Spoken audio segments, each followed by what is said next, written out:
No, there are definitely some struggles in that. Just, with starting off, just with my appearance, I feel like people look at you a little bit different as an African American in general. And then being an African American female, which is a double minority, I definitely took double the brunt. For me, I have no problem. I'm confident enough in myself and in my culture and my truth that I can explain anything to anyone.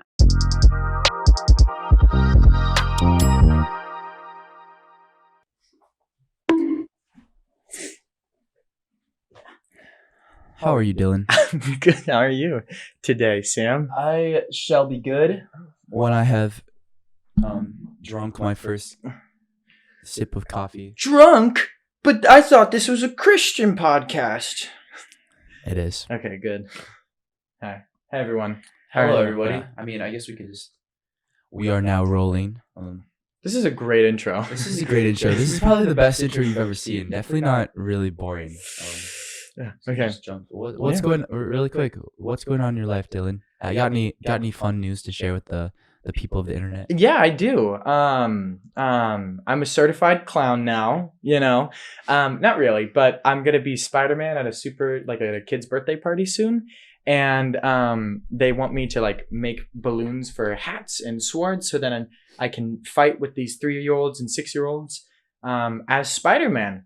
And I'm just thinking, this is what I went to college for my performance degree for. Do you know how to make the balloon? No. Do that. I have to learn. Stuff? I have to go through a course to learn how to make balloons. A course? Yes. Wow. Well, gosh, but I'm excited. You the best of luck. It should be fun. Yeah, I'm excited. Interesting. Honestly, I'm honored to be a clown. How about you? My life's pretty boring at the moment. I'm just enjoying, this nice, beautiful day on this lovely Saturday morning. Yes, sir. Both of our roommates are gone. But anyways, welcome back to the Broken Yolk podcast. I'm your not host, but your co-host, Sam Phillips. And I'm your not host, but your co-host, Dylan Pearson. And we have an exciting episode for you today. Please help us in welcoming Jasmine to the set. Jasmine, great to have you. You never know what Sam might throw on there. Yeah, truly. Who can tell? Yeah. I feel we need a big band over in the corner of your room. Like a mariachi band? Like literally. Oh, yeah, just yeah. That's not the only big band. Okay. Well, Jasmine, it's great to have you. Why don't you start off by just telling us who you are, telling the audience rather who you are, and just we can go from there. Okay, well, hello, beautiful people. I'm Jasmine Pettus. I obviously go to Belmont with these two. I'm a songwriting major. I'm 19. I don't know. I don't know if there's so much time in this episode to go over the boring details of my life. But thank you for having me. I was so honored to come on this. Yes. It's great. I'm very happy to have you. You're a very interesting person, and as they're about to find out, you just have a lot of great ideas, and you're just a great person all around. I'm glad you think so. That makes me happy. Jasmine, for those of you who are wondering, was one of the first people that I met when I came to Belmont. And one of our first things we did together was jam sessions, right? Yeah. Which was so fun. Which is so much fun. You helped me come out of my musical shell a little bit when I was very intimidated. And in fact, we wrote a song together about being very intimidated. We did. It was the first song that we co-wrote together. It was great. It was an experience. Such a good time. But yeah. The Sam Phillips experience. So, Jasmine is just a fantastic person. She makes my day every time I see her. And you're one of those people who, and I hope you don't, but you are very humble. And obviously, you look fantastic. You always have the best fit. You always you know how to show up. But you could not be humble. You could be very much not humble. But I know for a fact that you're extremely humble. And then when you walk on, number one, to our show, but when you walk on anywhere, people would not expect you to be extremely crazy talented, but you are, and you're amazing. And so it's one of those things where you don't need to flaunt it, because you're I know that I deserve to be here, and it's a very refreshing thing. Yeah. Guys, super cool. Where are you from again? I'm from Marietta, Georgia. So if you think if Atlanta's right here, Marietta is north. Okay, 30 minutes north. So right outside of Atlanta. That's super cool. Yeah. So Georgia sounds amazing. What drew you to Nashville? So it's actually really funny because Nashville wasn't my favorite place at first. So I actually have family that live here in Nashville. They're actually 5 minutes from campus. Really? Yeah, I have an uncle and an aunt and a cousin that live here. Ah. So we would visit them during the summer. Yeah. And I would have terrible allergies. Oh. Like I would break out into hives. I'd be all congested by like the second day. So this was not like the dreamland No. at all. Like it was for me. Like it was not. I mean, it was a cool city, but I couldn't enjoy it because I was For sure. practically sick. Yeah. So every time I went. Time. So actually, Nashville wasn't like. And when I was researching colleges, you know, I was looking into music programs and music management at first. And then I kept coming across Belmont. I kept seeing Belmont pop up in these search histories. And I was like, okay, let me check this place out. And I was like, okay, their music program is pretty solid. They have all these connections and internships. Yeah. Da, da, da, da. I'm not gonna lie. I looked at it. I was like, it's a lily white campus though. Like it's such a PWI. And I was like, well, I'll take a tour of Nashville. I'll see what it's about. Yeah. And literally stepped foot on campus and it was love at first sight for me. Really? Oh, That's awesome. It really was. Just the atmosphere, not to mention our hella pretty campus. pretty. It's so pretty. But no, just the atmosphere, and then everybody that I met was so sweet and encouraging and kind. It was I knew as soon as I got on campus, I was like, oh, this is where I'm going For to school. sure. Yeah, that's awesome. That's really awesome, Jasmine. Yeah, I definitely feel that, like, you know, love at first sight sort of feels. Yeah.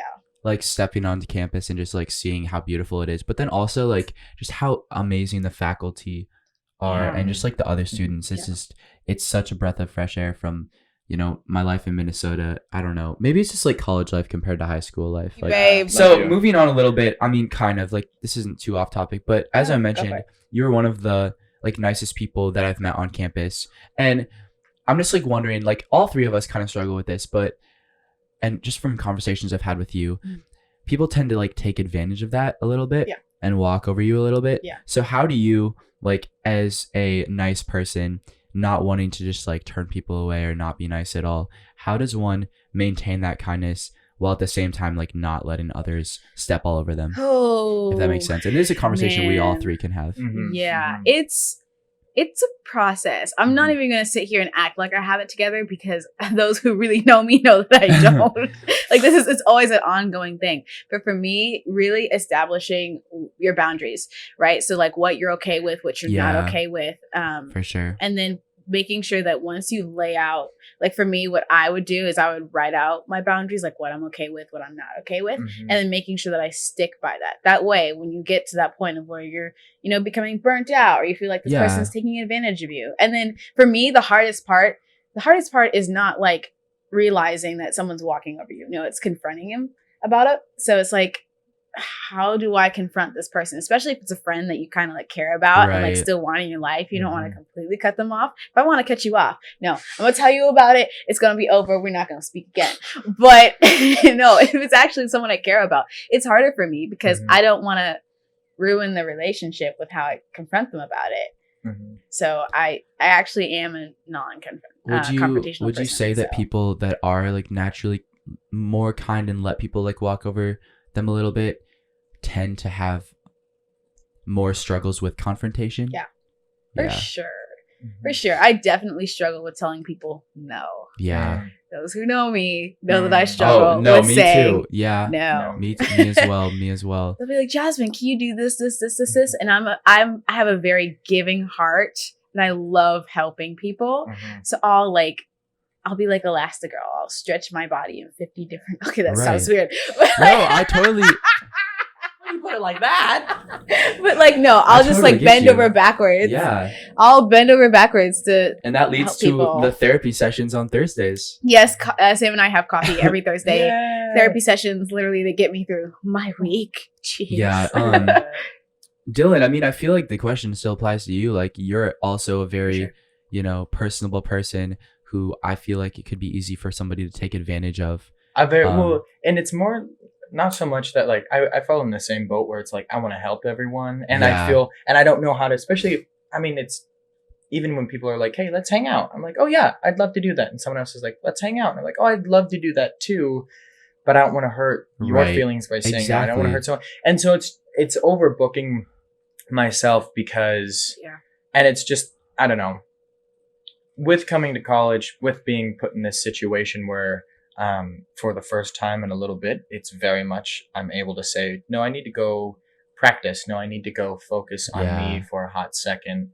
And it's not focusing on me, it's focusing on my career and, you know, putting in the hours that I deserve to give to, or the hours that the people who have helped me get to here right now deserve me to put in. Yeah, for sure. And so it is a very interesting, it's a very difficult dichotomy between like, I want to be everyone's friend. I want to help people out, but also at the same time, that's not possible. Some people either you just don't gel with or you just don't have time for. And that's not, and that is also something too, is where it's like, I feel bad saying like, I want to be your friend better, but I don't have time to. So I can't commit myself to that. And I can try and figure this out, but it, you know, it's figuring out a nice, healthy balance. It's very interesting. And the conflict doesn't just lie in the fact that you have other friends to attend to. You also have to look out for yourself. And that's not even a selfish thing. Like, I think that sometimes people can make that a selfish thing, but you have to watch out for yourself in order to watch out for others.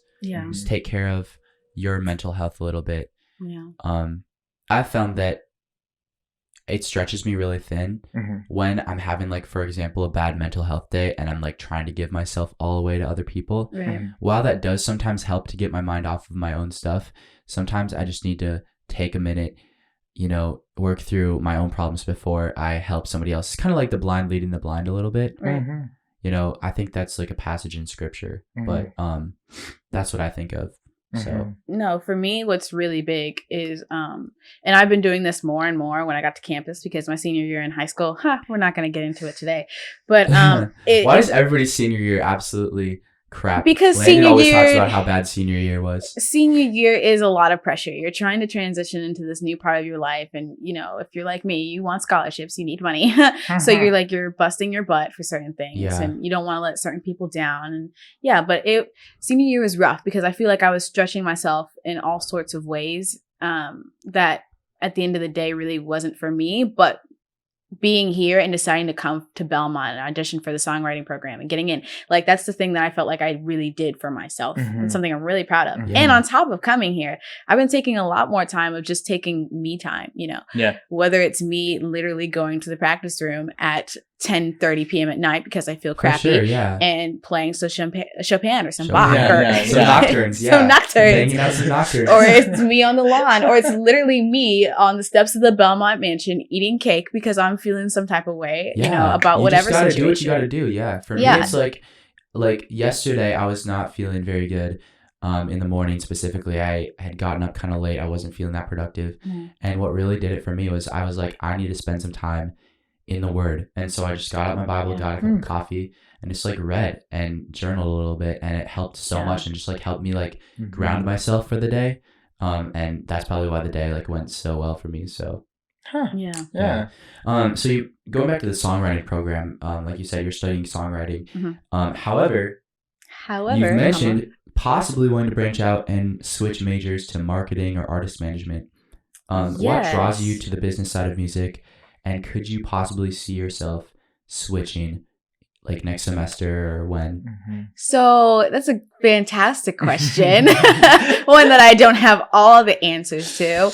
But, you know, when I was trying to decide what I was going to major in college, it was this whole thing. I was looking into PR. I was looking into marketing. I was looking at someone even, I think it was my uncle, shout out to Uncle Brandon, who even was like, you need to be in business or business administration. And people always said that I managed things pretty well. So, you do. and I don't know, that combined with my love for helping people, and then that also combined with my love for musicians and collaborating with people and artists, like I am really starting to fall in love with artist management and just showcasing and promoting other musicians and artists and songwriters who are so talented. I'm like, like you could go this and this with your career, and I'd love to help you with that. It's like not like a controlling thing, like it's really more of like a It kind of gives it plays to your giving heart, right? Of you wanting to help this, but you're like, no, I'm so excited. I have a vision that I want to share with you, about you, for you. Right. That's that's really interesting. Well, and speaking as an artist that you've like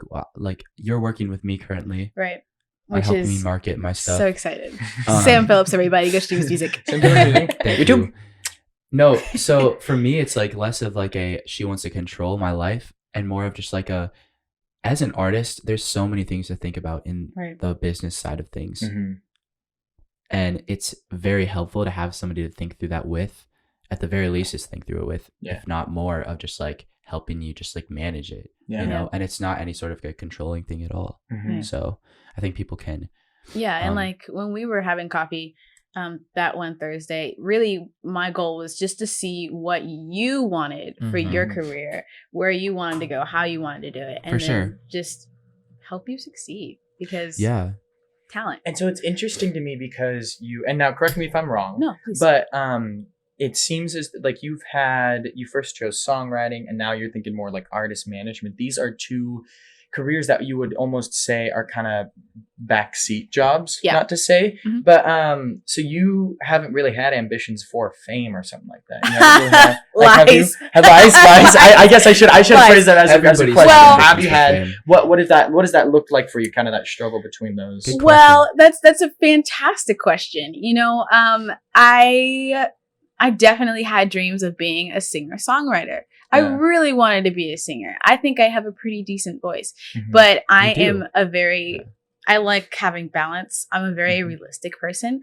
So while I love to daydream, if I don't think I can make it in something, I'm not going to lie to myself, right? Yeah. So I personally felt like I had a better shot at being a songwriter, and I'm perfectly fine with other people singing my songs too. Yeah. But like, I thought I had a better shot and it would be more profitable to be a songwriter, still collaborate with people, still do what I love, still enable that creative side of me while still being realistic instead of, you know, me trying to bust my butt being a singer when I know that there are other people who have more talent. And, you know, singers are just so much more. There's so much more singers now in the industry. Like it's oversaturated. Yeah. So I'm not going to. Especially here. Oversaturate. You're not going to put yourself. I'm not going to put myself in that position to work harder, even though I would love that. Like that would probably be my realest dreams come true. I've never ever talked to somebody who said that like they thought they could make it in like songwriting more than like they can make it in like business. Oh yeah, like, I can. I'm not to toot my own horn, but I can write a song. Right, but you can like. But can I hit all the high notes? No, I can't. Yeah. It takes me a couple lip trills, and after the lip trills, we start to get somewhere. You can't do the Ariana Grande. No whistle tones. I try to sing with her in the shower, and I'm like, "Take it away, Ariana. Take it, Ari. Take it away." So I know. See, I'm a fellow like switching major E or whatever you'd call it. Yeah. So I understand that not having all the answers, but do you think like next semester is like a good? You know, timeline? Even with that, it's still really all up in the air because I don't know if I want to switch majors. Because what I was telling my friend Della Anderson, shout out to Della, other therapist on campus. Della's amazing. I love Della. We gotta have you on sometime. I love you. But you know, there's so much that I still want to and need to learn from the songwriting program. Yeah. So I think at least at the bare minimum, I'm gonna stay in it. At least until fall 2022, because I feel like there's stuff I still need to learn and grow with my songwriting, just my writing in general. And even I can even keep the major. I don't have to major in music business or artist management to do it. I can still have that songwriting major as a backing in case I do want to go into publishing or pick up a job as a publisher and an artist manager. For sure. So it's all up in the air. So I can't officially answer and be like, yes, I'm switching majors. But it's definitely a possibility. I'm not going to lie to you guys. When I was telling people that I was majoring in songwriting, everybody kind of looked at me funny back in Georgia. I was like, oh yeah, I'm majoring in songwriting. There's like, there's a major for that. What? Really? How fascinating. And why are you doing that exactly? They don't. That's the thing though, is people do not understand the nuance of and I mean, I don't understand the nuance of a medical degree. Like, I don't understand that. Or like of a videographer, of someone, or of an accountant. You know, why do you need a 4-year degree of that? I don't understand everything that goes into it. But I think when people hear music degree or theater degree or something like that, they're, oh, so you're just sitting in class playing guitar? Could you not just do that out in the real world? I'm like, no, you don't understand the levels that go into preparing one song. Yeah. Exactly. Writing one song, the amount to produce, to release one song, the amount that has to happen is insane. And the amount that people don't and it's not their fault that they don't understand that, but it's just very interesting to see. It's hard to comprehend the amount of creativity and hard work and perseverance that has to happen to get this one item out there in the world. And then to think to create an album or to collaborate with other artists. It's so much. I mean, I've released music in the past, and I've released music pretty recently, and I plan on releasing music soon. Sam Phillips music, everybody. No, but my friends and family, like my dad will like text me or we'll be calling and he'll be like, when's your next song coming out? Mm-hmm. Or like, man, you haven't released for like a couple of months, like you should put one out. And in addition to the amount of time you spend recording, producing, writing, all that sort of thing, you also have to come to a point mentally where you're like ready for the entire world to hear what you just made. Wow. And you have to think about, how is this going to affect everybody? What is their feedback going to be? Mm-hmm. I try not to think about that as much because I think that can prevent me from putting out what I'm supposed to put out. Because sometimes if you think about what people are going to think, it can stunt your growth. You've limited yourself right there before you've even released anything, before you even thought about it. You've limited what you think. If that's with one song, think about putting together an album. Yeah, and nitpicking over every little thing, every little detail, especially with me. I tend to write songs that are really about my emotional journey and just my growth. And some of the songs make me really vulnerable. So like, I'm really freaked out. I'm like, well, what if I release this and everybody thinks I'm psychotic? Everybody has those moments, right? I think we need to really differentiate getting into the mental health thing of someone being depressed and someone actually having the condition of depression. Yeah. I do not have the condition of depression, and my heart goes out to anybody that does. God bless you. But like, no, like we can have the depressed emotion, but it not be the ongoing thing. That's so good, Jazz. Yes. That's a really good point. So, and again, everybody's journey is different. And I just personally just find, I don't know, this is going to sound so cheesy, but for me, when words fail, music speaks for me. Yeah. So like, I can release all my emotion, even through like just simple piano instrumental music. Exactly. My family is like, I tell them that, or my friends and I tell them that, and they're like, well, you could do that and just not put it out because like when I listen to this song, it makes me sad. And I'm like, that's kind of what I was intending for it to happen. Like I want to give you a glimpse into like what I'm feeling. I want to connect with the emotion. But I also like, hopefully if you ever feel this way, you can listen to the song, some solace and know that you're not the only one who has ever felt this way. And that's something that people don't understand is like, you've done your job. That was an effective song. You were an effective songwriter. You said like that's what I wanted. That's what I wanted. And people would respond like, "Why would you want to make me sad?" It's like, because not everything's happy. Right. Not everything deserves to be that way. Life is full of up and down. This leads us like literally so well into the next like topic about like so. Jazz, from what I know of you, you're a very spiritual person or a slightly spiritual person. I don't know. As am I. As are you. So, do you have any thoughts about a spiritual person's role in the music industry? You know, do they have any limits? Do they have any guidelines? Because I think that for sure. I grew up in a very like Christian household, and I'm thankful for that. I'm thankful for the background that gave me, and I would call myself a Christian right now. So. You know, growing up, a lot of people say like, oh, as a Christian, like in the music industry, you can't write like, for example, sad songs because your job is to make people feel the love of Jesus. And sometimes that doesn't come through a depressing song. And then which I would respond to that like, well, I mean, we're all human. And so that's like a natural part of being human. And I want to express that because, so anyways, do you have any thoughts about that? Do you have any thoughts about what, like any guidelines that they have to follow, like things they can't say, things they can't like do, put out? Yeah. First to just hit on the depression stuff because do I write depressing music all the time? But no. But again, coping mechanism. Let me tell you, thank God for giving us that, though. You know, literally. Shout out to the people in the Wilson building because they literally know me by first name basis now. But no. But with that, you know.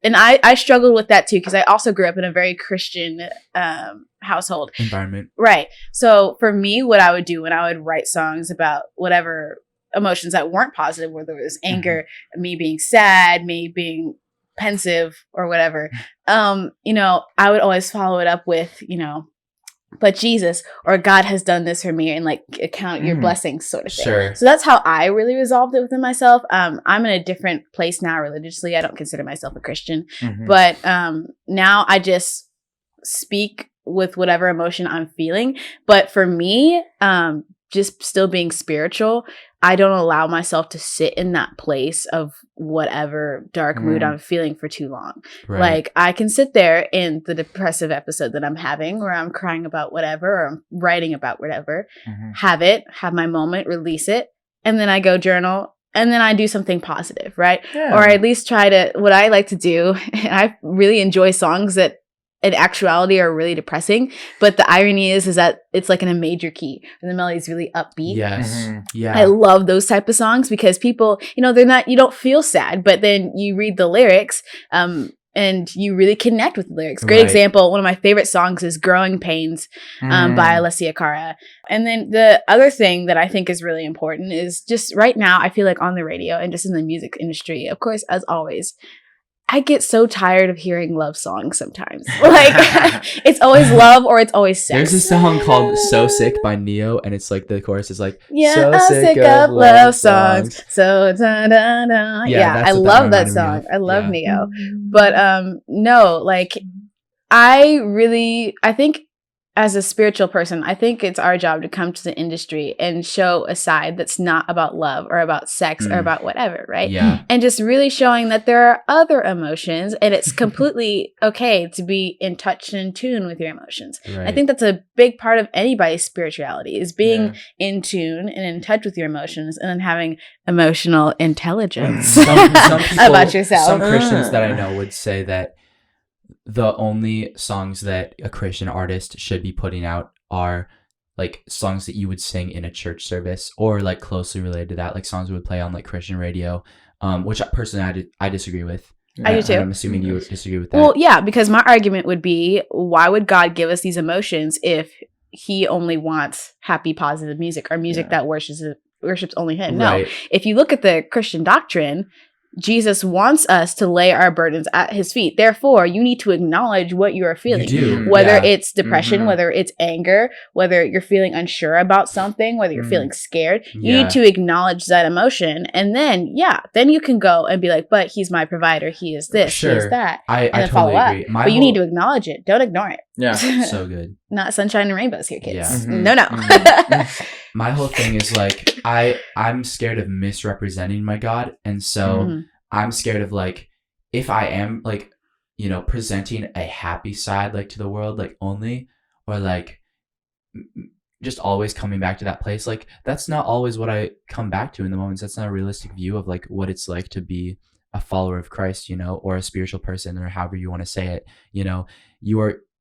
It's not just going to be butterflies and rainbows. And let's not forget, guys, in the Bible, God did not only display one emotion of this serene peace. Like if you look in the Old Testament and even in the New Testament, he gets angry at the children of Israel. He gets mad. He becomes there are certain times where God displays different emotions. And if we are made in his likeness, then we are allowed to feel those emotions because God also has those emotions, right? So people blame the emotions and call them sins, but it's like, it's what you do with the emotions that matters. Yeah. So Again, if you're angry emotional and then you intelligence. go out and sin with that if you go out and sin with that anger, then it's like it's not okay. And if you're there's plenty of like songs like on the Hot 100 hip hop radio that it like, which I love hip hop, but like some of them are like killing people, like all this stuff, which I'm like, okay, that's not okay. And if somebody was like, I'm a follower of Christ or I'm a spiritual person or something like that,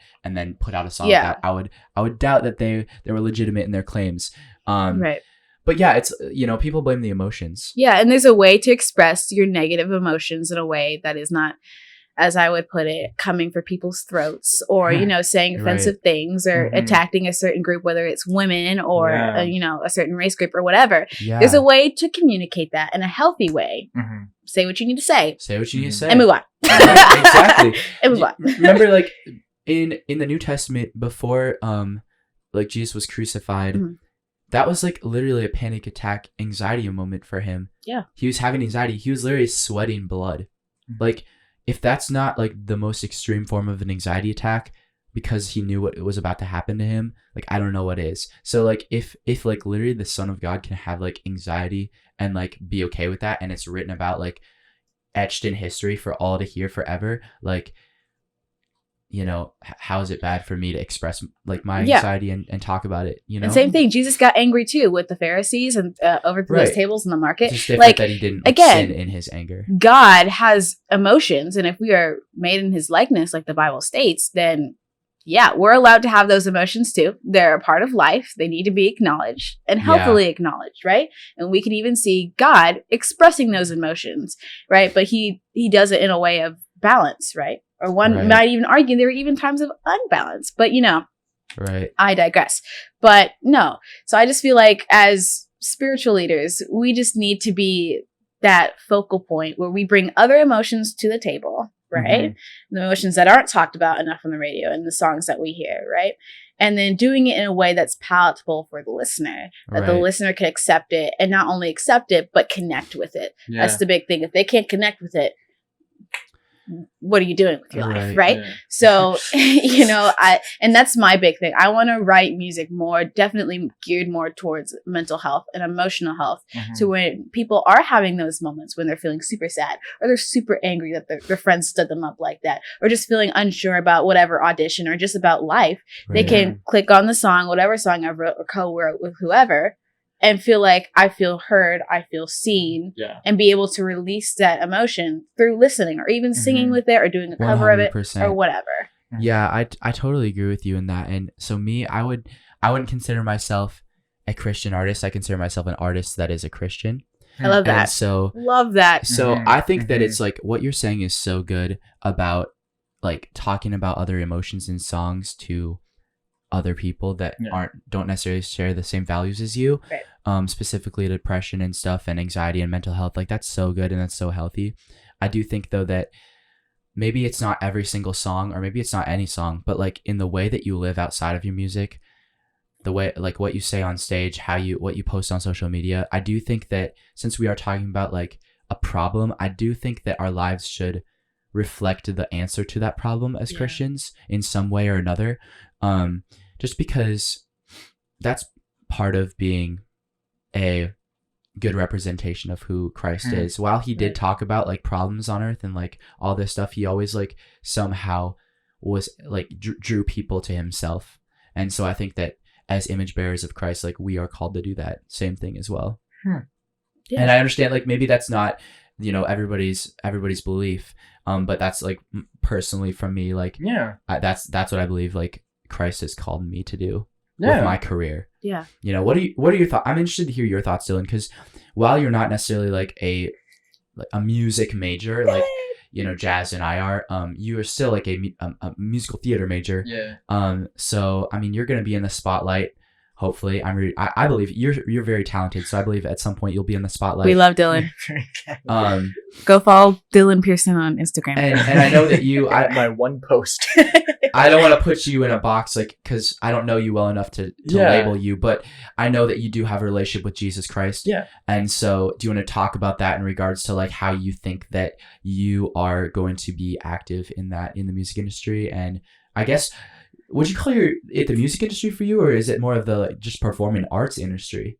It's probably more the performing arts industry. Yeah. Because it's interesting because from my point of view, it's the stuff that you guys are doing, which is releasing music. That's something that someone does when they are on Broadway. They've established a career for a little bit, you know, like the Disney kids. The Disney, and then they release their music, or they make the jump to Hollywood because they're like, I can't do 8 shows a week anymore. Like I have a family, or I have this opportunity. I'm going to make way more money in Hollywood. So it's very interesting to see people who are like, oh, that's something that I've thought about working my way towards that now. So then I have, you know, experience when I do want to make that jump. But that's, you guys are talking about stuff that I've looked at, like that's down the road career wise. For sure. But to bring it back to the faith-based, it's very interesting because, as an actor, as a, you know, you're there to portray what's been written.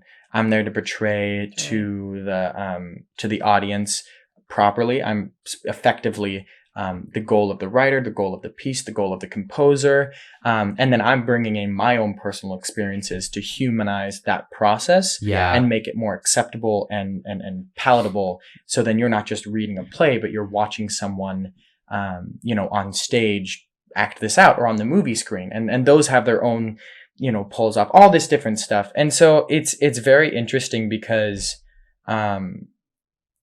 as an actor, as a working musician, it's sometimes difficult because you have to kind of say, I need to go where the job is. If I got a job in this musical, there's this musical called Bear, and it's about these, these homosexual teens who are in a Catholic school, wrangling with their feelings that they have for one another, while also being under the reins of a Catholic school. And at some points it can be kind of negative towards the Catholic Church, or you can have Jesus Christ Superstar, which is kind of looking at the story of Jesus Christ in a different way, and looking at him is somewhat critically, which is not bad, but it's a different look. And so it's understanding, number one, your limits as a performer, and number two, what do you bring to the table? And as an actor, as a performer, the choice is how explicitly Christ-driven are you going to be, and how important is that to you in your performance? Because there can always be, obviously, like whenever I prepare a song, there's one of the big questions that I always ask you is, where's a time in your life that you felt like this? Where's a time in your life that you've kind of what you guys feel when you put out a song, you're like, I was feeling really like just messed up at this moment. I was not having a good day. And then as an actor or a performer, if I was going to sing that song, I'd maybe think like, I had a day specifically when I had that moment. And then I'm going to be able to bring that type of experience and influence to this song. And that's what makes it my own. And so for me, it's important, like, how do I bring into that moment? How do I bring my Christ faith, like my faith-basedness into it? And especially when portraying characters who aren't necessarily faith-based, how do I approach, still honoring my God in that way, and through my performance and everything like that, and not getting bogged down in the fact that I didn't honor God in this performance. Like, no, that's not the point of it. That's not the point. The point I feel like you're honoring God anytime you're using your talents. Anytime that you're using, 100%. Right? And so it's the point is like, if I'm, where's my limit? And my limit would probably be, I'm not gonna I don't know. I don't think I'd necessarily be in a role where I'm like, I hate God, blah, blah, blah. Like, I don't think I'd... I was going to ask you about those limitations that you've put on yourself. Like, just like you wouldn't want to participate in a show that's, for example, like extremely blatantly racist without reason. What I was mentioning now, what like for, you wouldn't act in something that you knew was going to be like that. So do you have any that are like, what are your limitations in regards to faith? Like, if there was something, I know you said that you wouldn't act in a play that was like anti, It has to have, like you were saying, it's got to have an underline, like there has to be intention behind it, and there has to be purpose for that intention. If someone wrote a play that was explicitly, against the Christian faith, and it was just against the Christian faith because they didn't agree with it, and they had to put that out there. I'm like, I don't know if I don't align with those beliefs. That isn't something that I feel comfortable acting in. I'd pass up on. But if it was something that was a critical look at the Catholic Church and the actions of the church, or, a critical look at maybe the doctrine of Jesus Christ and everything like that, and there's a purpose behind it and an intention, that might be something I'd more consider, because it's not necessarily, because I know I'm steadfast in my faith, and I know I'm steadfast in my beliefs. Criticalness is like, I don't know if that's a word. Yeah, do you know if that's a word or not? Criticality. I don't think that's a word. I don't think that's a word either, kids. Criticalness. I think oftentimes we're like, something that's critical of like God, like, guys, God can defend himself. We don't need to defend him in the sense where it's like, oh, something's being critical. Like, he knows what he's doing. And oftentimes I almost think it gives him like more time to shine, because honestly, it's the times when, like, in scripture, people were critical of Christ that he, like, really came through, Yeah. Agreed. I would love to hear Dylan talk about, and I've kind of, like, heard of this, but I never fully understood it. So have you ever been in a role that, like, you had to emotionally, like, connect with? Like, it's typically emotion you haven't felt before. Do you have trouble disconnecting from it? And sometimes like that emotion transfer over into your normal day life off the stage? Like, because I've heard things of some actors like step into like a really like heavy set role. Like, for example, Heath Ledger with the Joker. Mm-hmm. Do you ever find yourself putting yourself, again, in an actor role, that's really heavy, and then having to step out of it, but have trouble disconnecting with the character? I mean, I have it. Somewhat. The experience I've had with a lot of roles is a lot less than a lot of my musical theater counterparts. Okay. But like when I did Jack Kelly in Newsies, there were moments of that were definitely so very deeply rooted and emotional. But it's interesting because there were some where I was like, this was a direct correlation where I could almost find an exact one-to-one emotion that I had felt in my life before. Then there were also moments where it was like, this is something where I've take the essence of an emotion that I felt, and then I've portrayed that onto a storyline that I've created for Jack Kelly and the character that I've created for him. Okay. And then I can feel that through that character and through that portrayal because I have the experience of that emotion. And so it's a very different class of emotion for me. I would say one of them is like when I always get caught up because I'm a romantic in like when I'm supposed to play a romantic lead towards another person, I get caught up like, oh my God, I really love this person. And I'm like, wait, I mean, you did date somebody that you were romantically interested in. Yeah. Oh no, I love the theater drama. He's starting right. Oh my God. Anyway, but you told us the story. It was really funny. Yeah, it's very funny. I did it. I was the prince. She was Cinderella, and she was a senior. I was a sophomore, and I was instantly, as soon as I saw her in like the yearbook, I looked at her. I was like, oh my God, she's really pretty. I like her. And so I was like, I'm gonna date her, and she was like, yeah, no, buddy, hold up. Yeah, because she's 2 years older than you. But then she's actually, we were close. She was young for her class, and I'm old for my class. So we were only like a year apart at that point. I'm really old for our class now. So, juniors, seniors, let's be friends. I was going to say hit me up, but we're good right now. That's interesting. We're vibing. But there was a song by Florence Price that I performed for a recital recently. Go check out Florence Price. Amazing. Oh, Florence B. Price, one of the best composers that no one's ever heard of. There's a song called Beside the Sea, and it was describing about this person's longing for another and how they would want to, they're wishing for them to be by them, and, they can't. And it's a very sad, if you could sit with me beside the sea today. Oh, diction? Very beautiful. Diction? It was a very gorgeous piece. It was like crisp. Crisp. Thank you. Wow. Fresh veggie crisp. That's interesting. And it's just like I remember clearly running it through just before my recital, and then not being able to make eye contact with anyone because it was so real in that moment that I was like, I can't. Right. I have to turn around. I have to stop everything that I'm doing because it was so real for you. I mean, we as songwriters, we have that like sort of act. Have you ever written a song where it's like, it's not necessarily about you or about anybody, but it's like you kind of like, it's creative exercise, you putting yourself in like some fiction all the time. and you almost get attached to the character. Like literally. For me, I like wrote this song once that it was actually not sad. It was like more of like a melancholy, just like story song. About a story that wasn't necessarily good or bad, it was just a thing. And I completely made the whole thing up. And I find that's the hardest songs to like put out because that's like the hardest to explain to other people. Right. They're like, what's the inspiration? I was like, well, I was daydreaming about my non-existent love life. Right. And in response. I guess I did kind of lie when I said it wasn't sad. It was about somebody.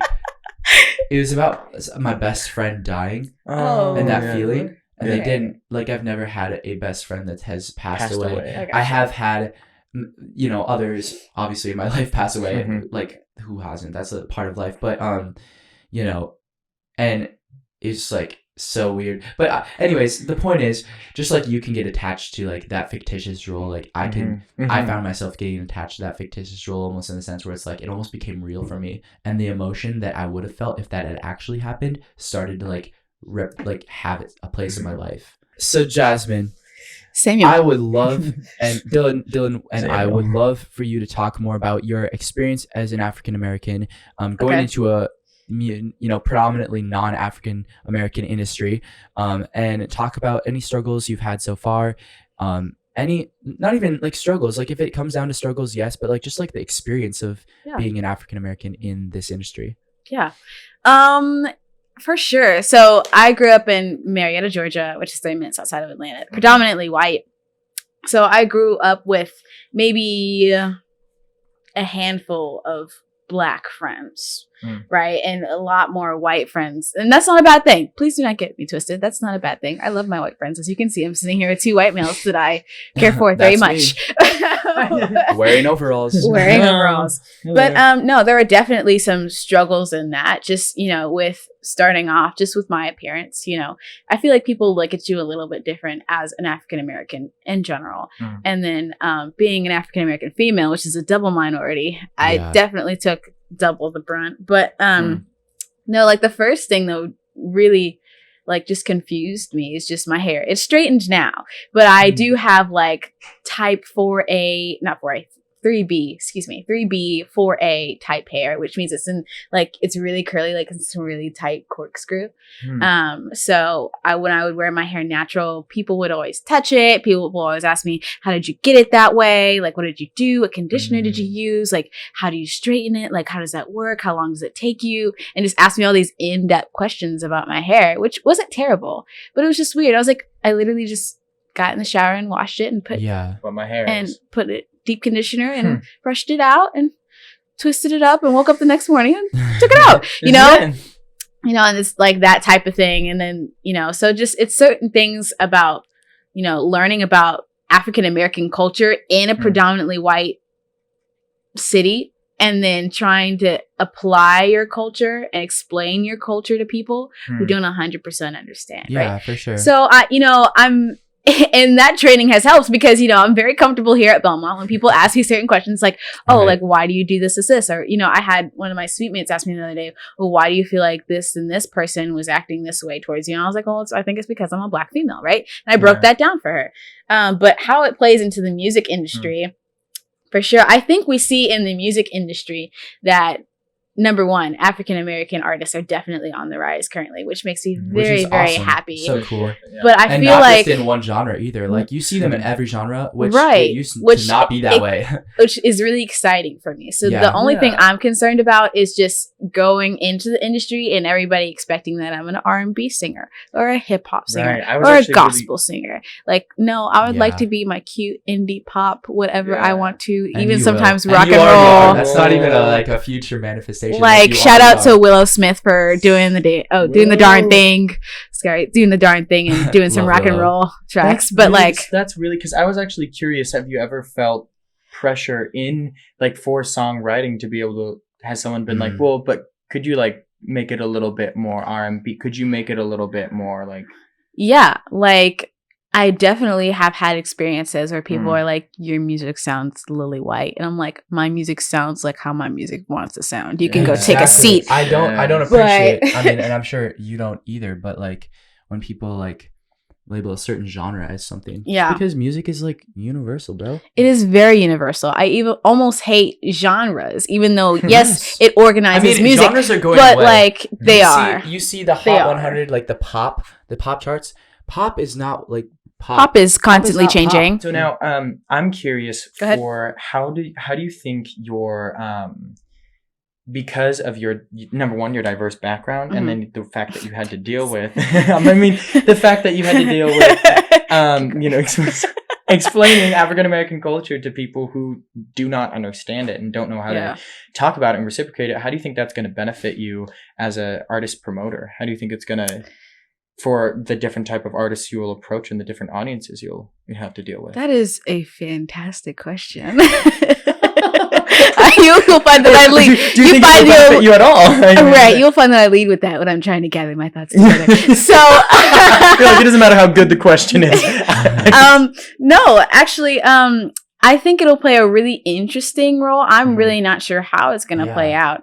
But, you know, for me, I have no problem. I'm confident enough in myself and in my culture and my truth that I can explain anything to anyone. I definitely think it's going to be an outbreak in the industry because, you know, the music industry, let's just say it how it is filled with white males. So, and then, you know, the hierarchy, and I was explaining this to somebody else the other day. So it's your typical white male, right? Then you have the white female. Okay. And then you have possibly, like, it's really neck and neck between the black male and the black female. It really depends on the situation. But like, no, like usually we're the last, if not last, second to last, right? In terms of getting jobs, in terms of people being drawn to you, whatever, right? And if they are drawn to you, it's either like a fetish or like they actually see you for who you are. But no, I think I'm going to get some very interesting clients and have some really interesting relationships in the industry, and I see it almost as a challenge. Like I really don't see it as a setback. Like I'm really gonna get out here and be like, well, yes, I'm a Black African American, but let me show you the power of Black girl magic real quick. So, you know, it's really just making sure that I keep that mindset and operating 100%. Out of, regardless of my skin color. You know, I can do anything that I put my mind to. But, you know, and we were talking about this in my first year seminar class. Shout out to Dr. Schreiber, best class ever. But Black is who I am, but it's not all of my identity. Yes. That's right. So good. Which is a really important conversation to be had, because sometimes people are like, oh, I don't see color. And I'm like, but I find that philosophy a little skewed, because I do have color and I'm Black and I'm proud, and I want you to recognize that pride. Celebrate it, like celebrate just like the nuances of how, like, you know, we are designed. That's such I have a question about the ratios you were saying, like what, and this is all of curiosity coming from somebody just who wants to learn, who wants to be open, and wants to give you a platform to just talk about yourself. Sam, what is your ideal, what would you love for the statistics to be in the music industry? A level playing field. So 25, 25, 25, 25, like that sort of thing? Yeah. I mean, I really am not the type of person to put anyone else of any other race or ethnicity or gender down. That's not my motive. Like, no. But like, I would love to see the scales balanced. And then once again, like, you get the job because of your talent, or you know how the game works, you get the job because of the connections you have, and not simply be set back because, oh, she's an African American female, who knows if she's going to show up to the meeting on time, because although I will admit Black people time is real, there's some Black people who can show up on time. So, you know, like those type of like stereotypes and misconceptions, or feel like, oh, I would hire this Black guy, but he looks super sketchy, or he says he came from this part of Chicago. I don't want a certain type of influence over it. Like, no. Let's not do that. Do you think that like broadens even beyond the music industry? Would you love to see every single industry level, like in terms of the number of people that we have working, and just like everywhere? Yeah, and you know, and I'm going to be controversial for a second. Like, even the things that Black people consider it's Black, it's only for us. What I love about the BSA on campus is that anybody can join it. Yeah, you know? Invited me to a BSA worship night last night. I did, and it's because we want people to come and educate themselves about the culture, but you can still participate and be a part of it. You know, I do believe there are some things that need to be acknowledged that originated from African culture and African American lifestyles, like hip hop and blues and jazz and all that other stuff. But that doesn't mean that we can't also share it with Americans and American culture and White people.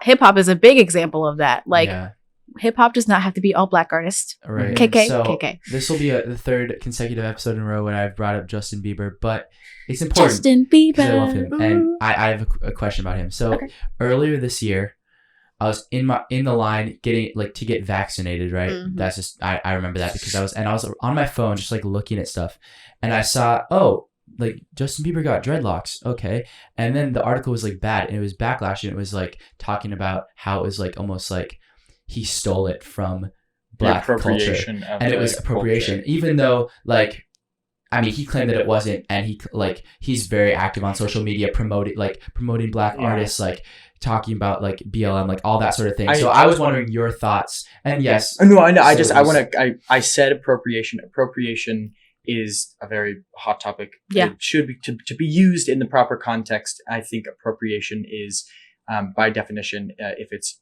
appropriating or taking something from a culture and then using it purely for profit. Yeah. Right. And profiting off of that. So does like a hairstyle, is that included in what you were talking about? Like that doesn't need to just be for African Americans. Again, it's a touchy subject. It's a very touchy subject. And I'm not saying that because I don't want to talk about it, but no, because it's hard for me to.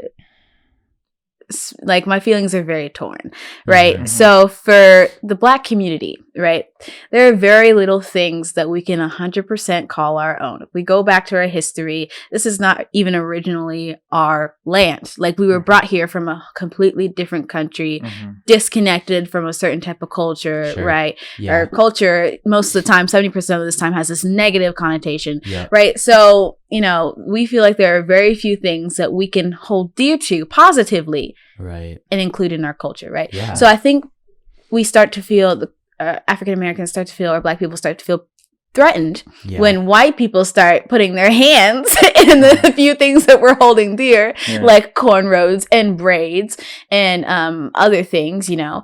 And I think we get a little carried away sometimes. Just sometimes. There are other times where if you're appropriating something and if you're taking something from Black culture, like I saw, light of it too, right? Like if it's a funny thing, like, and you're not like, right? Or for example, I saw an Instagram post where literally a Black fashion designer had designed this dress, had this vision for this model in this show, and then like Prada or like one of the major fashion companies, like a year later, took her vision practically, made it a little different. And then didn't acknowledge didn't acknowledge. That's really appropriation of the culture. Yes, that is. Because like you were saying, Dylan, it's for money at that point. Well, no, right. I looked up, again, retconning it again. The true is cultural appropriation is the unacknowledged or inappropriate adoption of an element or elements of one culture or identity by members of another culture or identity. So it doesn't have to necessarily be for profit, but it is and it also ties into the thing of, or the common notion that white people want to be Black, but we won't dive into that. So then we that's the discussion for because that's loaded. Part 2, but no. So we take the appropriation, and I don't put that in quotes lightly, seriously, but like appropriation, and we connect to, they're trying to be Black, they're trying to steal our culture, here they are trying to colonize yet another thing, and it really just ties back to the emotional trauma that the community has with slavery and the Civil War and everything that's tied into that, right? So it tends to come from this emotional place. So with the Justin Bieber situation, I do not have the answer on what would have made it okay or what didn't make it okay. I really do not, because it really comes from a very complex emotional place of, here goes another white person taking something of Black culture, and here they are just not letting us have something for once that's just ours that we can appreciate, right? It's a little bit selfish, I'm not gonna lie, but it's also justified considering what the Black community is right there. Exactly. Yeah, this is a very it's a conversation filled with a lot of like hard topics, and hard in the sense where it's like they're pretty controversial, like you were saying, and it's good to have these conversations, and I'm glad that we did. And I actually have, I know that we're getting, but because of your, like, for the songwriting, I would be interested to know where do you have songs that you write that are purely about your experience as a Black woman, that are so deeply rooted in that if you were to give that song to a record company or something like that, that you were like, this can't be performed by someone who doesn't understand the same experiences. Is that something that you've experienced, do you have a song like that, or is that just complete or that you will in the future? I definitely think I will in the future. It's definitely something I'm working towards, only because sometimes it's really hard to, again, put that emotion that I feel whether it's positive or negative about my racial identity into words and into music. It's a little bit, it's a tougher animal to tackle for sure. It is. But definitely in the future, I think it's something that I'm going to tackle. And it's definitely going to be controversial because I speak my mind and I usually tell it like it is 70% of the time. So, but and for me, I will just fight for what I think needs to be said. And then we were also talking about this in our music business class, but between the artist's vision and what the record label thinks is profitable or will make money or what will sell and what's marketable, right? So I think that is definitely going to be a point of contention where I feel like this needs to be said about the Black community and about Black females. And it's like, well, this is going to create a lot of controversy. It's not going to be good for your image, which I can understand from a marketing minded viewpoint, but I don't care about that. But like we said, like if you always think about what people are going to think of your image, like it's going to take away from the artistry of it. We are running short on time, but to end off, I want to ask you, what motivates you to work hard? Do you have an end goal? I know these are big questions, but what gets you excited about the future? What gets you out of bed? What, like, on a really depressing day will make you turn around and just, like, start working hard and start working and getting excited about the future? Wow. So just to really go in depth with that last part of that question, what gets me out of bed in the morning? I'm not going to lie. For the first... The calf. I'm kidding. The calf. Shout out to Beaumont Calf. For the calf. Antonio! No, I'm not going to lie. For the first couple, especially all throughout my high school years, I struggled with getting out of bed in the morning and finding a reason to get out of bed in the morning. Usually it was for, I have to go to work and make money so that way I'm not desolate and broke in college. Or, I have to get up and do this cello lesson, but I'm really tired. Or, I have to get up and clean my house because my mother is like, your room is a mess. The kitchen is a mess. Fix it. Right? Yeah. So shout out to mom though. I love you. But no, I was always getting out of bed for something else, and then songwriting kind of became on the back burner. But as soon as I considered Belmont, when I tell you that my whole perspective on my future changed, when I could see all the things that I could do here, all the people I was going to meet and connect with, and let me tell you, all my dreams have become a reality or surpassed. Awesome. Like, I'm so happy. I'm trying not to cry, but no, because seeing my future here and this is not sponsored, but seeing my future here at Belmont, from here to anywhere, it really does get me out of bed. Like, I wake up and I'm like, oh my gosh, I'm having coffee with Sam today, or oh my gosh, today is first year seminar day where we get to talk about all these really cool topics with all these different people of different backgrounds. I'm so excited to seize the day, or oh my gosh, I'm writing on the lawn today, or I'm going to my songwriting class and I'm going to grow more as a writer or music business and grow more as a business-minded person, and taking these classes and learning more about myself and just expanding, that gets me out of bed in the morning. Yes. And as far as motivation goes with me honing my craft, of course, I'm a perfectionist, but I just want to make sure that the end product connects with somebody else. So it can't be sloppy. So, as long as I'm helping somebody else, growing, making connections, I'm a happy girl. So I've been a happy girl for the past 30 days. I think what Jasmine's trying to say is that what gets her out of bed in the morning is that, she just really wants to catch up on last week's Broken Yolk podcast. I'm just kidding. Go watch it. I love that so much, Jasmine. And I love you. I love you both. An absolute pleasure having you on the podcast this week. Oh my gosh, such an honor. We Best talked about 2.5 hours. We talked about so much, and I'm sure the viewers will enjoy getting just a glimpse into your world, and just like the topics that we talked about. Like, they weren't the most easy topics to talk about ever, but it that made it better. Made it better. We really appreciate your openness, your willingness to share, and come onto this podcast. That's a it's I don't know. It really just speaks to who you are as a person. Amazing. So we're so happy to know. You guys make me super comfortable. Yes. Jazz, do you have any shameless plugs for the audience? Can we link your socials in the description? Yes. So, number 1, add me on Instagram at Fresh Music Princess. That's right. You heard that right. Fresh Music Princess. Like Fresh Prince of Bel-Air, but fresh music. And princess. I'm that princess. Yes. So, Princess Jasmine reference. Woo! But, and then on Snapchat, all that jazzness, like cabarets, all that jazz, but no, all that jazzness, because that's what everybody calls me. Nice. Jazz. Also follow me on SoundCloud, Fresh Music Princess. Have some cute covers on there. We'll link all of her socials below. It's been awesome having you on this podcast. Thanks for having me. Our team to yours. We hope you have a great rest of your week, and we'll see you on the next one. Yes, love you so Bye. much, man.